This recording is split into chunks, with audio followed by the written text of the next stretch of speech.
হযরতে যায়েদ তিনি তো কৃতদাস ছিলেন, হারায় গেলেন বাপ মা থেকে, আর এরপরে কুদরত তারে মুহাম্মদ সাল্লাল্লাহু আলাইহি ওয়াসাল্লামের ঘরে উঠায় দিল।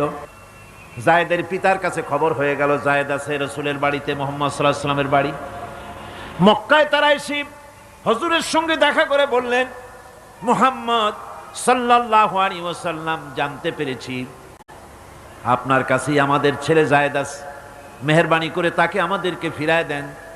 হুজুর বলেন, যায়েদ যদি তোমাদেরকে চিনতে পারে আর যদি যেতে চায় আমার পক্ষ থেকে কোনো আপত্তি নাই, অবশ্যই যাবে। তবে যায়েদ যদি যেতে না চায়, আমি এমন লোক নই যে কেউ আমার কাছে থাকতে চাইলে আমি জোর করে তাকে ঠেলেও দিতে পারি না, আমি তেমন লোক নই। পিতা বললেন, আপনি অবশ্যই যুক্তিপূর্ণ কথা বলেছেন। হযরতে যায়েদ কানা হলো। হুজুর বললেন, তুমি কি চেনো এদের কি?